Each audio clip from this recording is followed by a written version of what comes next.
পরীক্ষা থাকবে। আমাদের জীবনে যখন জন্ম আছে তখন থেকে শেষ পর্যন্ত পরীক্ষা চলবে, বিভিন্ন অ্যাঙ্গেলে পরীক্ষা আসবে, ভাবতে গেলে চলবে না, তাই না?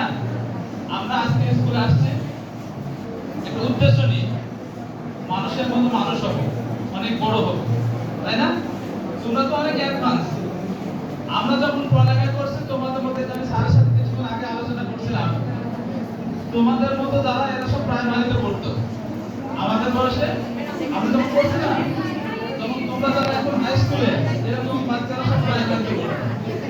আর হাই স্কুলে যারা পড়তো তাদের বড় মুস্তাফিয়ারা সব এরকম, ঠিক আছে? অনেক অ্যাডভান্স, তার মানে বোঝা যাচ্ছে তোমরা অনেক এগিয়ে যাবে। তোমরা আজকে প্রথমে জন্ম নিয়ে মোবাইল পাচ্ছ, তোমরা দেশ বিদেশের খবর জানো, আমরা যে জিনিসগুলো কোথায় বের করতে পারছি তোমরা সেগুলো পারো। তোমরা অনেক অ্যাডভান্স, তোমাদের দ্বারা সম্ভব। এই বাংলাদেশ তোমাদের দিকে তাকিয়ে আছে যে তোমরা এই বাংলাদেশকে অনেক দূর এগিয়ে নিয়ে যাবে। তোমাদের মেধা এবং যোগ্যতা তোমাদের কাজে লাগিয়ে তোমরা বাংলাদেশকে অনেক দূর এগিয়ে নিয়ে যাবে।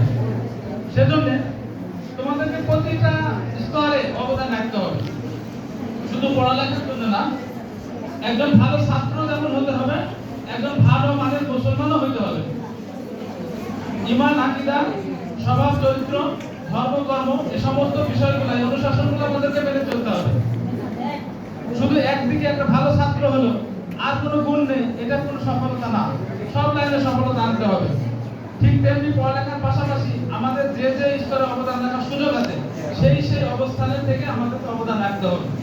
আজকে দেখো, তোমরা যারা তোমাদের আত্মীয় স্বজন যারা বিদেশে আছে তাদের কাছে শুনতে পাবা যে বিদেশে মহিলারাও কাজ করে। শুনেছেন গল্প? মহিলারা কাজ করে না? হ্যাঁ।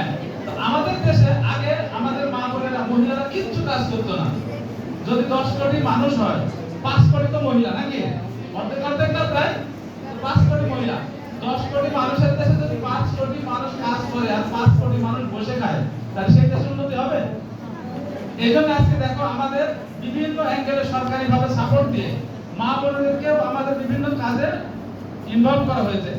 এখন আমাদের সময়ের দাবি যে আমাদের আরেকটা জেনারেশন, আরেকটা গ্রুপ, আরেকটা অনেক বড় সংখ্যা, সেটা হচ্ছে ছাত্র ছাত্রী। তাদেরকেও আমাদের মূলধারে নিয়ে আসতে হবে, তাদের মেধা এবং যোগ্যতাকে কাজে লাগাতে হবে। দেশ গঠনের কাজ অত্যন্ত কঠিন, কিন্তু আমাদের ছাত্র ছাত্রী এবং আমাদের বাচ্চাদের ভিতরে যে মেধা এবং যোগ্যতা আছে, এই কঠিন কাজকে সহজ করে তুলবে। সেজন্য আমাদের আজকের এই আয়োজন যে আমাদের কৃষি ক্ষেত্রে তোমরা কি অবদান রাখতে পারো সেটা আমাদেরকে করতে